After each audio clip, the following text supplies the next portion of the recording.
ideas with his friend Benjamin Franklin, and together they began imagining the great cycle of life between plants and animals. At the time, many people believed trees were dangerous, even poisonous.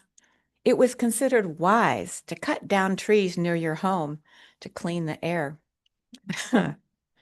Right. Right. We now know the opposite is true. Joseph's discovery was a moment of serendipity, an accidental discovery. He was trying to learn why living things use up air. Instead, he uncovered one of the most important truths in history, that plants help sustain all animal life, and that the earth itself is constantly helping us breathe. Today, Joseph Priestley's home in Northumberland, Pennsylvania, still stands as a museum, but his greater legacy lives around all of us in every breath we take.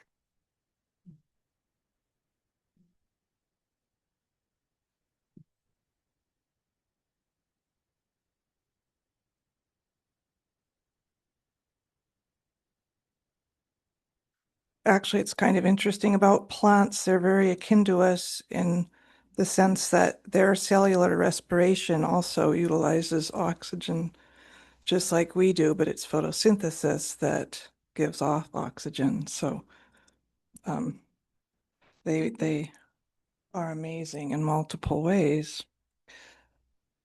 Um, the intersection of federal and state leadership with climate and other values that we hold dear. Oh, I'm sorry.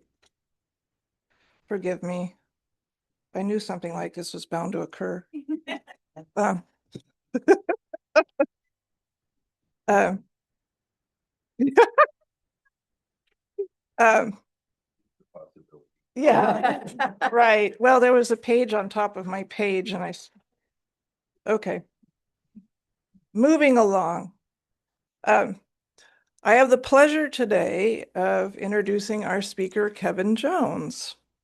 Kevin is a lifetime resident of the Pacific Northwest, founder and a leadership team member of Indivisible Vashon, a steering committee member of the Washington Indivisible Network, and a leadership team member of the Vashon Climate Action Group.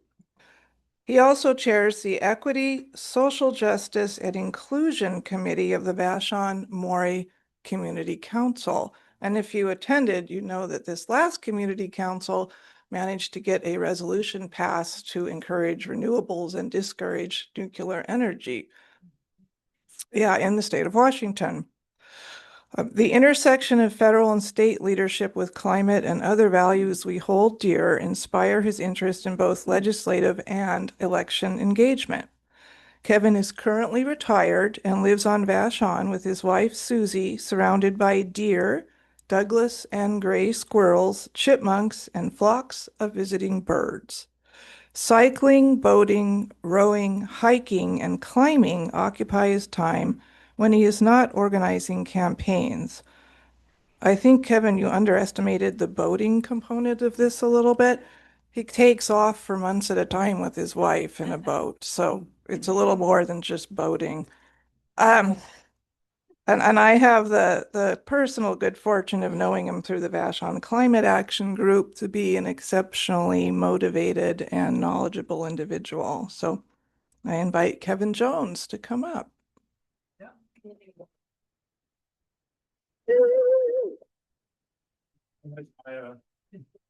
I appreciate again the second invitation to join. And as I look out in this room, there's so many familiar faces, so many friends, people who've come together to really try to advance how we live on this earth and how we work together to achieve that. I know there is a presentation. I don't know if it's easily displayed here. But before I get into that, I will say that a lot of the work that you'll hear about today is not only centered in the climate action groups that Maya mentioned, but also with Indivisible Vashon.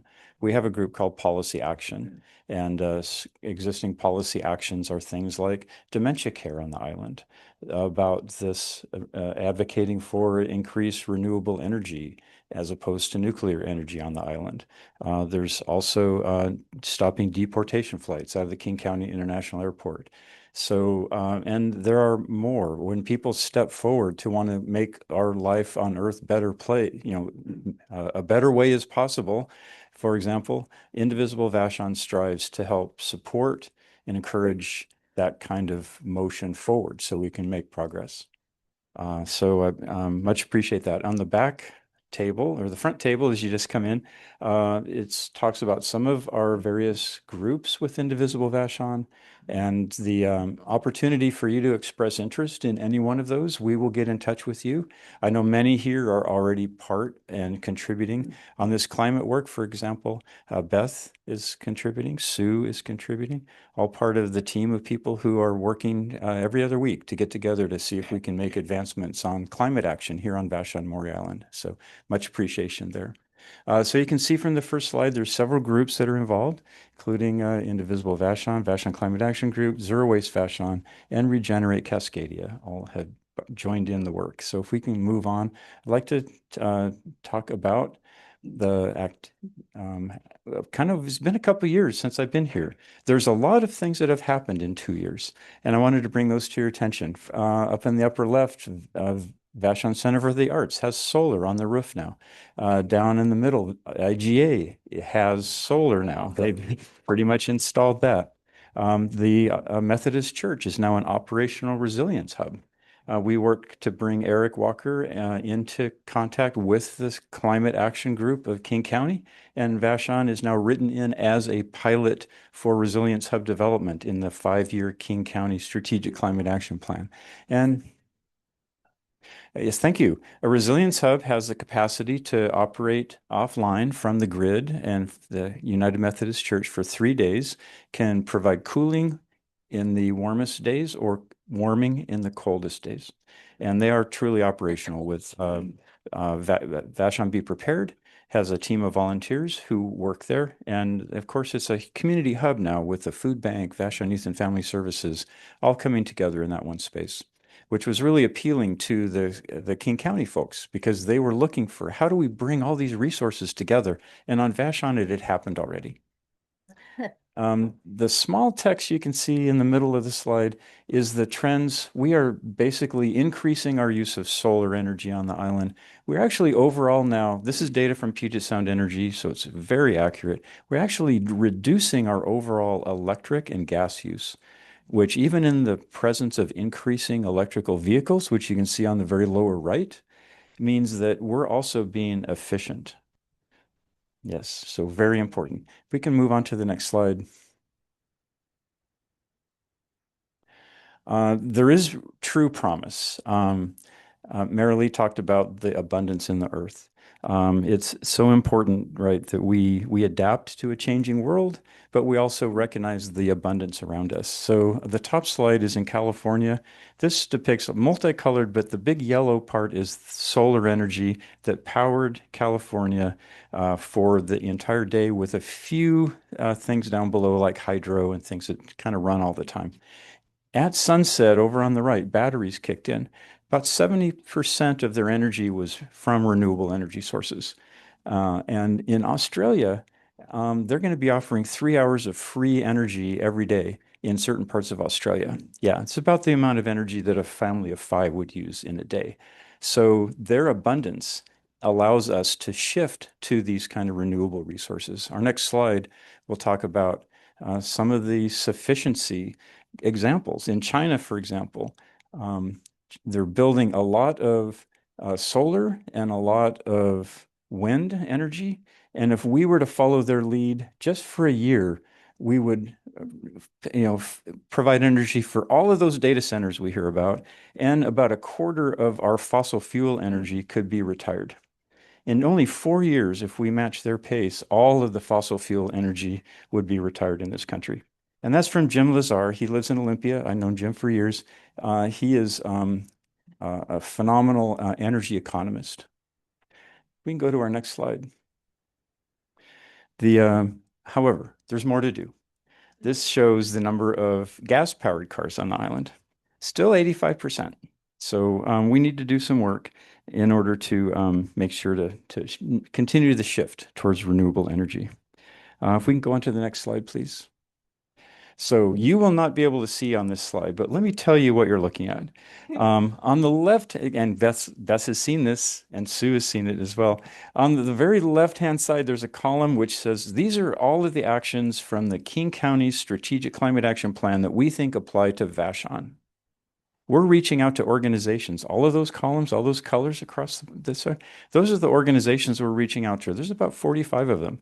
And there's things like transportation. There's things like managing wildfires. There's things like gardening and regenerative agriculture. A whole diversity of things to do for the climate. And so we're checking in with folks. And you see all those colors? That's where people have said, yes, we're interested in some capacity. And what we want to do is work with groups of folks sitting down with King County as they work to implement those climate actions here. We want them to be implemented in a way that aligns with Vashon's values. And so that's the work we're doing. Beth has reached out to about a half a dozen groups, and Sue has agreed to reach out to about 5. So there's room for people to come in and talk to our organizations across the island about what they're doing for the climate, and then bring them together so that we can work in a more powerful way, more effective way. Next slide. It's actually 53 island organizations I see from this slide. So there's a few things that have emerged that are pretty important. I've highlighted some aqua. Those are like the top 10 climate actions that the organizations we've talked to so far say they're interested in supporting or already supporting in some fashion. But you can see things about cooling centers, warming centers, community resilience. Those are all themes that come out of these particular actions.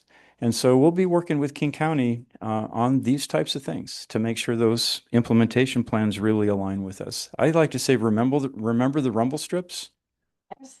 Yeah, great idea, huh? But maybe not so much for Vashon. So let's tell King County what really works for us and work collaboratively with them to make sure to address this climate challenge we have. Next slide, please. Now, last time I talked about the legislative session because it was in February and we're in the middle of the legislative session. That's 2 years ago. So I did want to talk a little bit about legislation and then the motion that Maya mentioned from the Community Council. So all right, our legislature has done wonderful things in terms of advancing us. Washington State is like a model for legislation around climate. Other states are following our lead. There is more to be done. We can have community solar, which this current state policy does not really support. Plug-in solar for renters. Hard to put a solar panel on the top of a place that you rent, but plug-in solar, not legal yet in Washington State, is a new technology. If you read the article about the Vashon Center for the Arts, you could only put, 100 kilowatts of solar energy tied to one electric meter. Why? They have 2 meters, fortunately. They can put more solar. They have more roof space. But why the limitation? Let's try to remove those roadblocks, right? Let's try to make as much as we can do to move forward with renewable energy. We know the abundance is there. We just have to collect it and then distribute it. So the next slide talks about 3 bills that were introduced in the legislature, one of which passed. The one that passed created millions of dollars of property tax breaks for a nuclear energy industry that will basically create fuel which is more highly enriched and in some cases looks like it can be used directly in a nuclear explosive device. Probably not the best thing in my opinion. We were able to stop 2 bills, one of which would have shifted if a facility fails to complete, which many of them do because of really severe cost overruns. If a facility fails to be completed, the cost burden isn't on the organization who built it. This bill would have shifted the cost burden to the public. So what happens is the benefits, if they were to achieve success, the income, the revenue would be privatized. It would go to the company. The risk is publicized, going to us. So that's what that bill would have done. And the other one, unfortunately, the last one, which was supported by our Representative Joe Fitzgibbon, just to make a point of how concerning we need to take action, would basically have commissioned a 9-month study for something called small modular reactors, and to basically the benefit of small modular reactors on the Washington State energy strategy. Small modular reactors, none exist in the United States today. The last two in 2017 and 2023 didn't finish because of massive cost overruns. So a 9-month study to determine how effective something would be for us that doesn't yet exist in the United States seemed to me you'd be looking at a lot of marketing data and a lot of speculation. And I just thought, as an engineer designer and basically new technology development I did for 10 years in my career, that level of product immaturity is not something that you're going to base any decisions on, in my view. So we have our work cut out for us because the next slide, please. There is really a nuclear renaissance going on in the country and in the state of Washington. And there's a lot to not like. I already mentioned the 2017, 2023 overruns. Nuclear is about 5 times more expensive than wind and solar. If you ever build it, it is not something you can turn on and off quickly. So what that means, it would run all the time. Utilities have something they call the stack, and it's the order of when they bring energy generation systems online. And at the top of the stack, we want to be the most affordable, the cheapest system possible, right? Because as you go down the stack, things get more and more expensive, which means our bills go higher and higher and higher. But you can't just turn nuclear on and off. So it pretty much would run all the time. When you hear them talk about base load, that means that's like this sort of 20% energy that everybody uses all the time. Well, if that's served by nuclear, it's the most expensive base load we could ever get.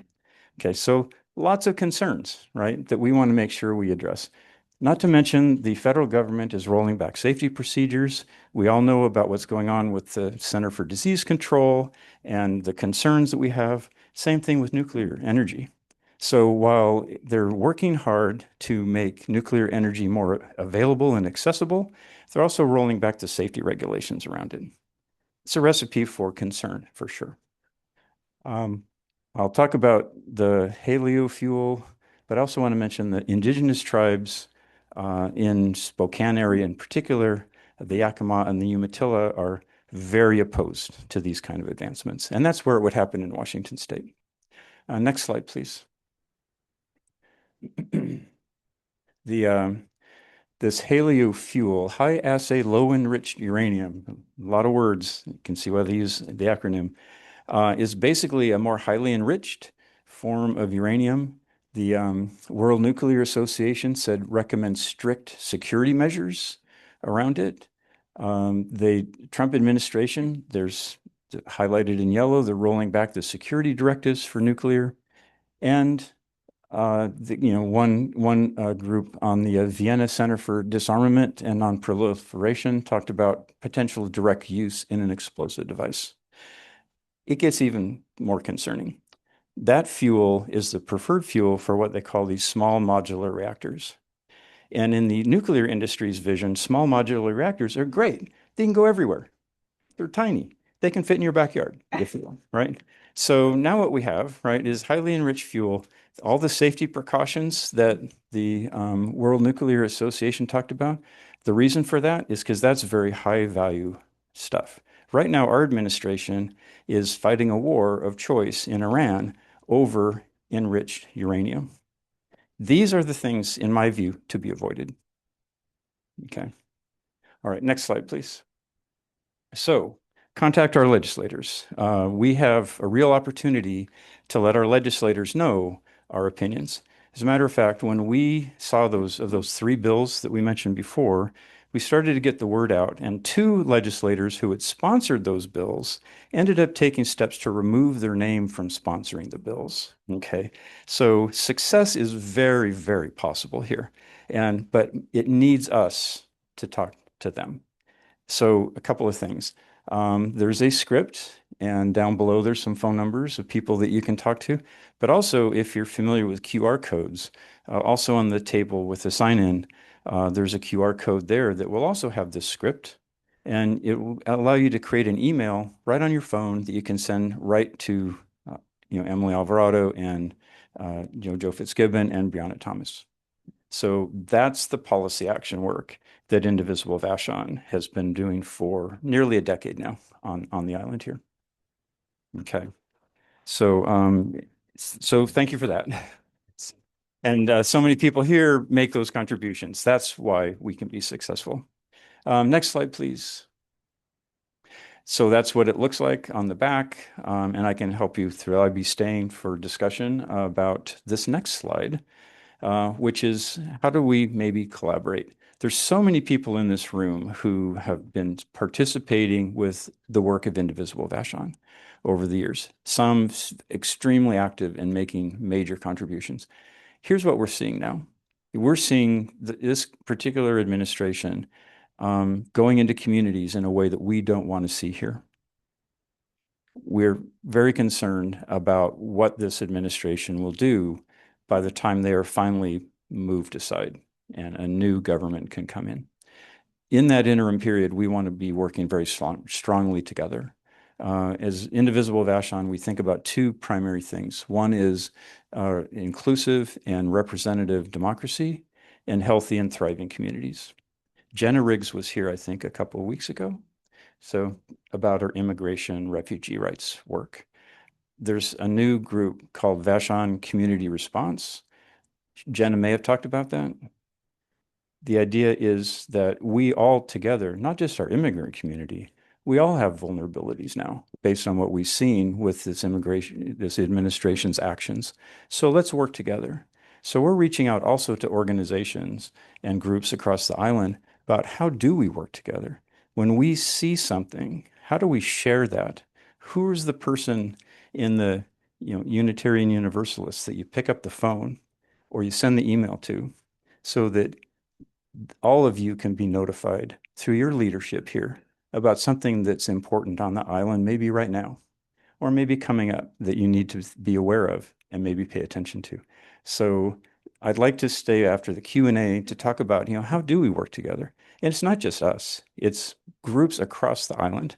We looked at nonprofit organizations, and there's about a couple dozen that we want to have the same conversation with. Now, how do we build a stronger community?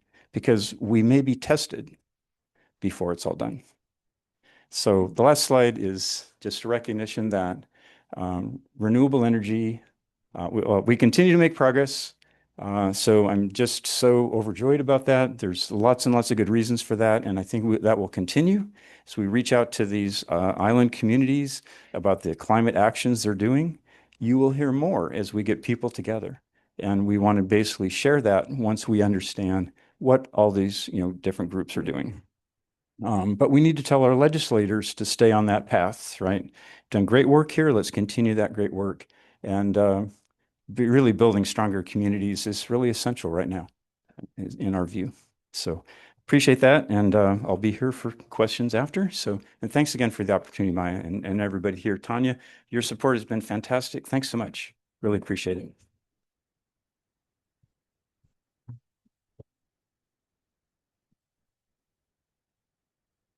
Thank you, Kevin. The Social Justice Committee, one of the aims of that committee is to help the congregation plug in, pun intended, to greater concerns and to work with our other community organizations. And Kevin's presentation was very enriching in that regard. So thank you, Kevin.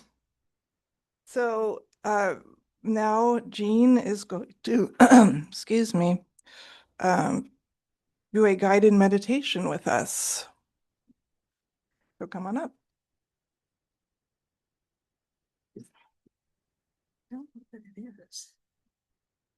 So thank you, Kevin. Where'd you go? Oh, yeah. Thanks, Kevin. That was kind of like, whoa, so much information and a lot to take in. I even for those of us who are trying to pay attention to this, Gay and I came up with a little experiment. So I'm going to lead more like a contemplation about some of this, and I invite us to sort of be more in our bodies and have a little spaciousness around this.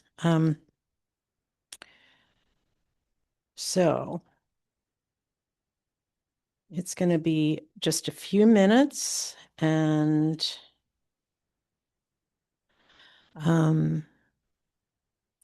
let's start by just feeling strongly supported in our seat, if you're comfortable with your feet on the floor. And if you're comfortable closing your eyes, that would be fine, or just having a soft gaze. So let's take a couple of breaths together.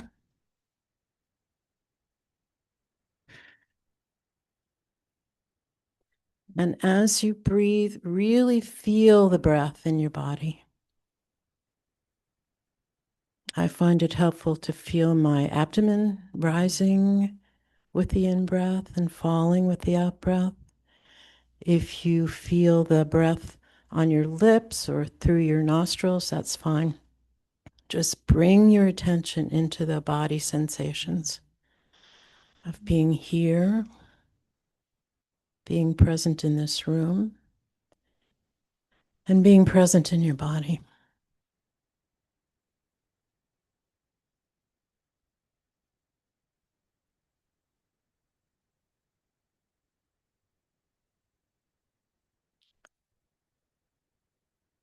And I'm going to say a word that came from this talk. And the invitation is to feel where that lands in your body, in your heart, perhaps, throughout your whole body. And bring to mind some way this word resonates for you, or not. If the word doesn't capture your attention, just stay with the sensation of breathing. Abundance.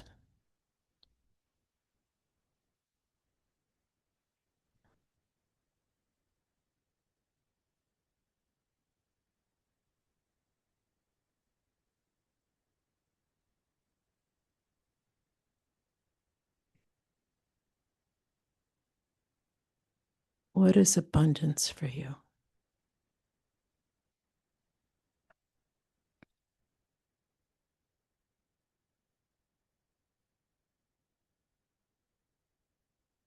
Resources. What resources do you have internally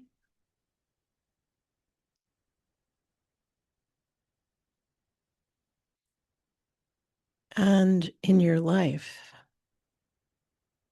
in community, in your home? How do you feel resourced?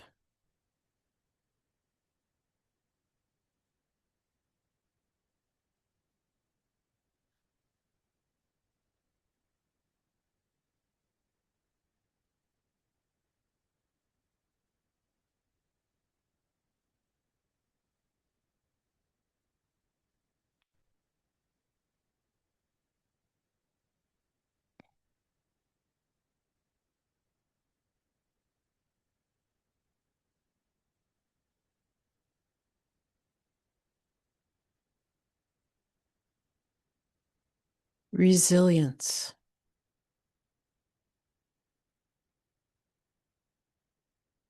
How do you experience resilience in your life?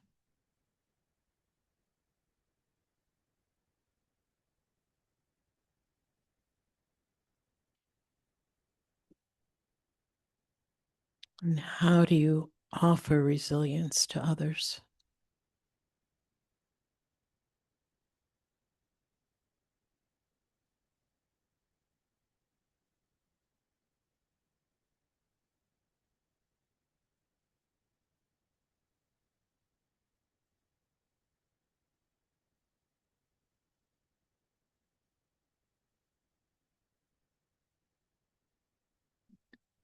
You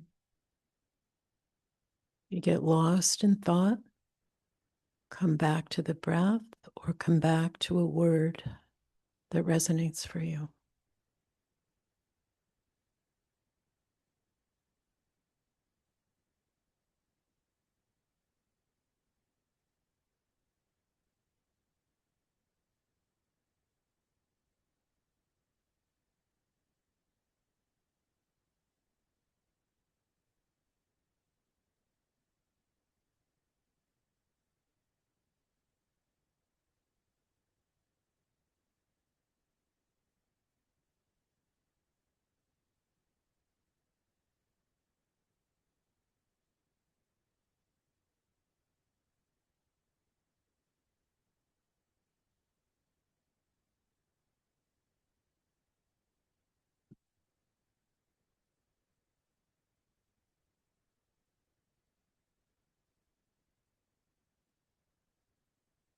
come back to being together in this space.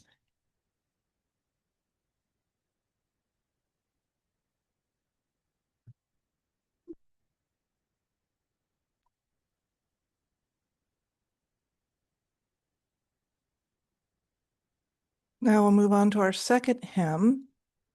That's hymn 1007 in the Teal book, called There's a River Flowing in My Soul. Please rise in body or spirit and join in singing 1007. I invite our worship song team to come up front and lead us.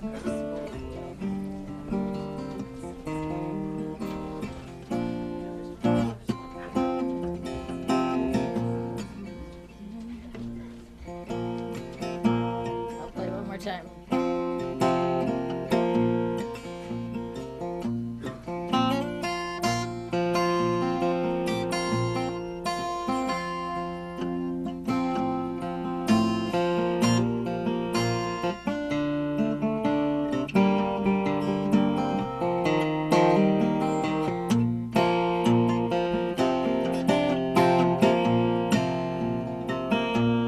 There's a river flowing in my soul. There's a river flowing in my soul, and it's telling me that I'm somebody. There's a river flowing in my soul. There's a river flowing in my heart. There's a river flowing in my heart, and it's telling me that I'm somebody. There's a river flowing in my heart. There's a river flowing in my mind. There's a river flowing in my mind. It's telling me that I'm somebody. There's a river flowing. There's a river flowing. There's a river flowing in my soul.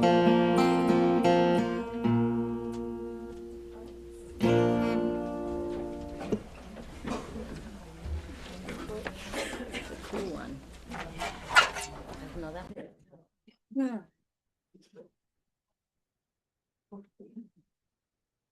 We will now pause the recording. There is a love. There is a love that I love. There is a love holding on. I rest in this love. There is a love holding us. There is a love holding all that we love. There is a love holding all we rest in this love.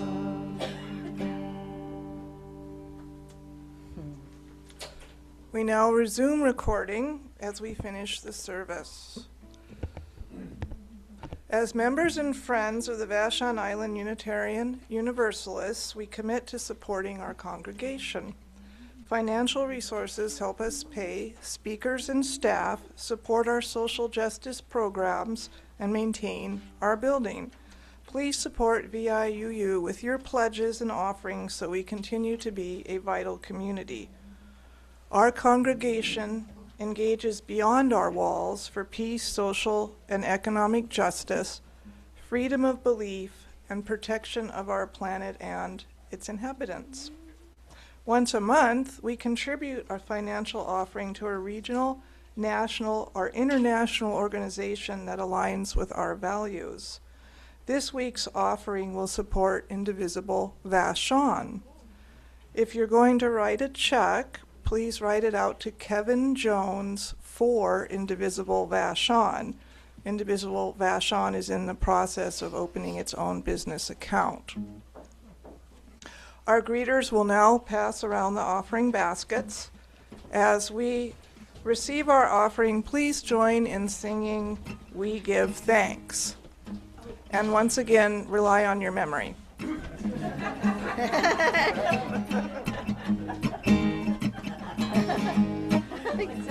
didn't know you were such a comic, Maya. We give thanks for this precious day. We're all gathered here and those far away for the time we share with love and care. We give thanks for this precious day. We give thanks for this precious day. We're all gathered here and those far away for the time we share with love and care. We give thanks for this precious day. We will now extinguish our chalice, and I invite Gay Roselle to come up. You want to do that before? Okay. I'm actually going from the script. Which has you afterward, but that's okay. You may come. We'll invite Jean to come forth.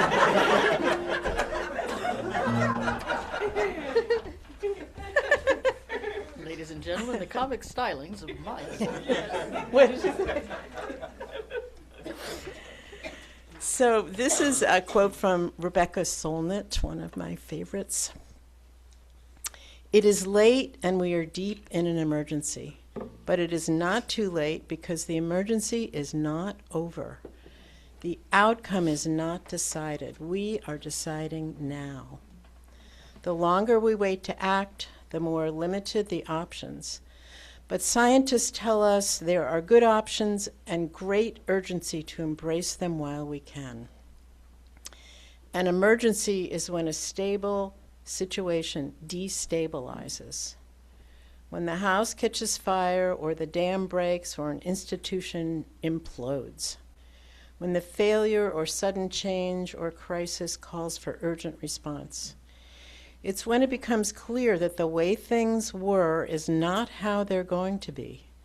An emergency can involve terrible loss, or it can bring about magnificent transformation. And while it's unfolding, the outcome can be impossible to foresee, or it can depend on what you or we do.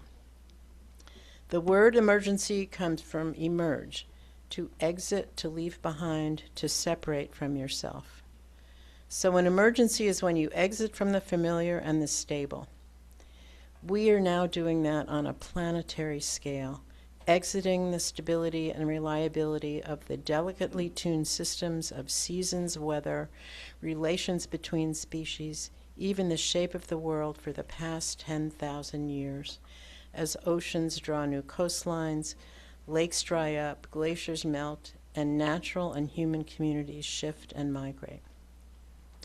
It is an exodus into the unknown, and our task is to make a home there for ourselves and for the nature from which we are never separate.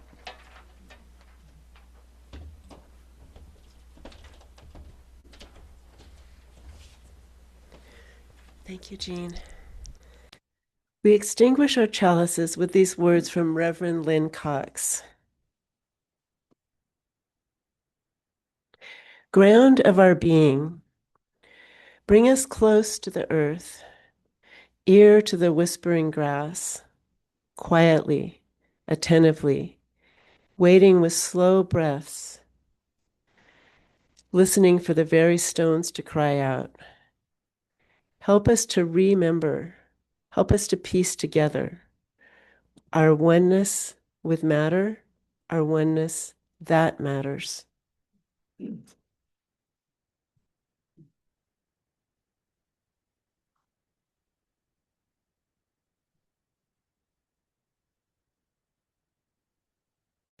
Oh, yes. There is a functional component to this.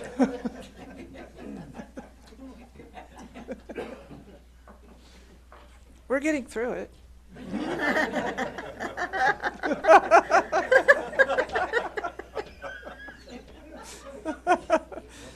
Okay, and now for the finale.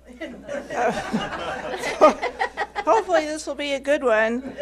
Well, then we'll listen to a musical postlude by Kat. Okay, okay.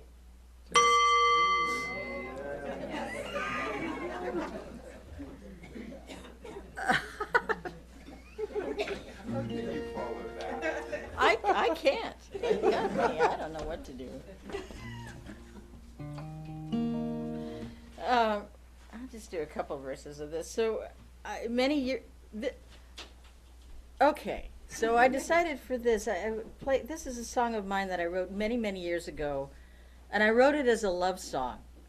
And it wasn't until several years after I wrote it and it got recorded on an album, the proceeds of which supported Rachel Carson, and it was about her and about many, many different environmental resources that it went to support, that I realized that people were covering this song as an environmental song, which I did not intend because I don't know why.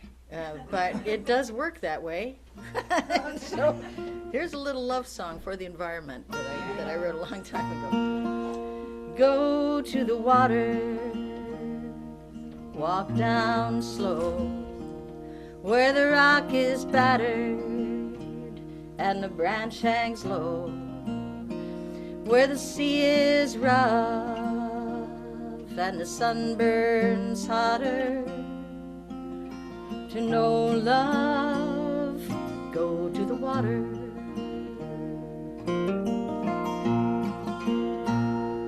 Nothing so smooth as the side of a thorn, nothing so calm as the eye of a storm. To young love, nothing so sweet as the sound of a promise no one could keep. Go to the water,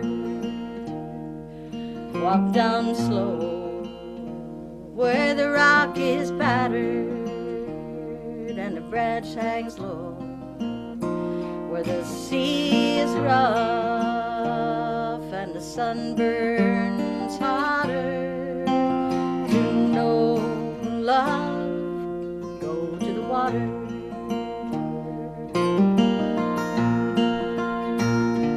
You walk through the garden in the early spring, where the wild blossom was a growing thing, and you pressed that flower in your favorite book, where it kept its color but never bore fruit. Go to the water, walk down slow, where the rock is battered and the branch hangs low, where the sea is rough and the sun burns hotter. To know love, go to the water.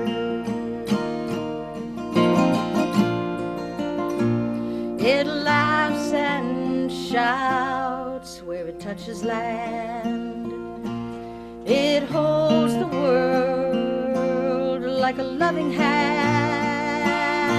It's a bed of pearls on a moonlit night, full of life, no end in sight.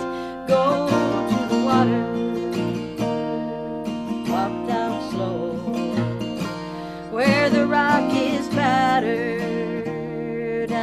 branch hangs low, where the sea is rough and the sun burns hotter. To know love, go to the water. To know love, go to the water.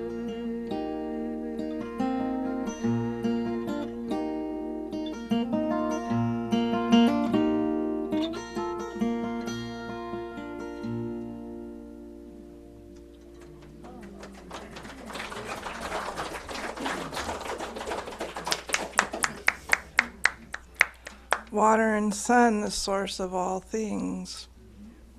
Kat, your music is such a gift. Thank you.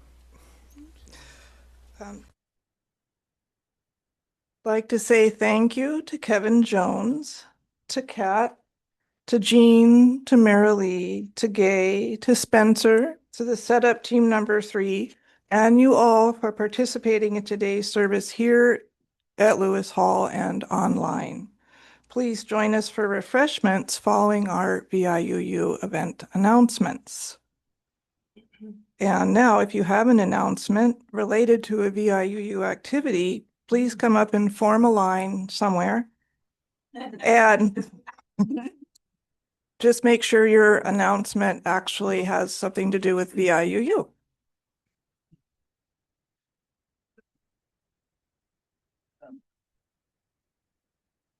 Thank you. Thank you. Thank you. Good morning. My name is Alex Clark, and myself and my sibling board at large member, Jessica Wesh, we want to announce the formation of a new group called New View, New VIUU. And we would like to know if you would like to be on this committee to explore the options for a new space for us, for our beloved community. And this sign up, we'll put it over here. So if you just put your name and your contact information, we're very excited to start exploring. There are so many possibilities. And my second announcement is just so you remember, this will be coming soon to mark your calendar for CBEC. We would love to see as many of you as possible at our retreat on the peninsula, August 14th, 15th, and 16th. CBEC. It's a wonderful, there's so much that goes on, and it's such a beautiful time together. 3 days. Thank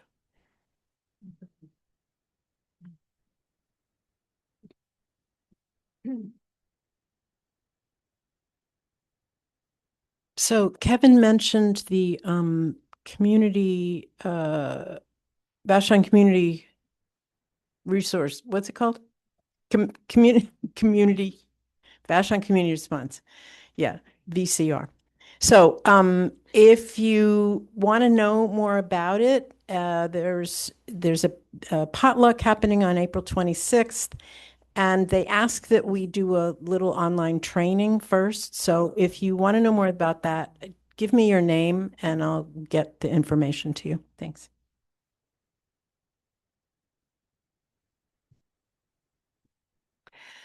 Last week, I told you the wrong time for the movie Palestine 36, which is showing today at 12:30 at the Vashon Theater, not 1 o'clock, 12:30. I apologize. I knew as I drove home, I saw the sign at the four-way with a big 12:30 on it, and I thought, oops.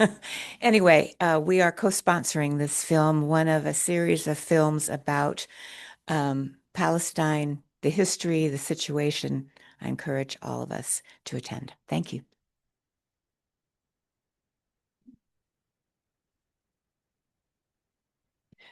Next week, the Mystery and Wonder team will be presenting Embracing Possibility. Hope to see you all there. Also, in the theme of Embracing Possibility, outside you probably saw a bunch of brown bags. So we will embrace the possibility of dahlias growing in your garden. Please take as many as you want. Don't take the whole bag unless it's the last one. And know that next week, a whole nother pile is coming. So please, it's fun to share.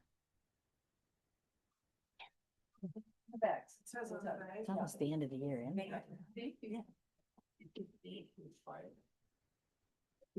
Hi, I'm Earl, and this relates to this congregation and the topic today. Many of you are also allied with the Rotary Club here on Vashon, or were in the past.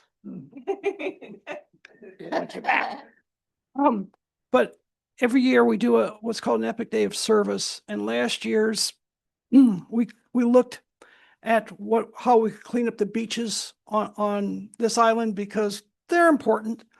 And we gathered 127 derelict tires and about 2 tons of crap that was on our beaches. We're doing it again. May 16th, we'll have our Epic Day of Service, and we need your help. Your help is spotting those derelict tires.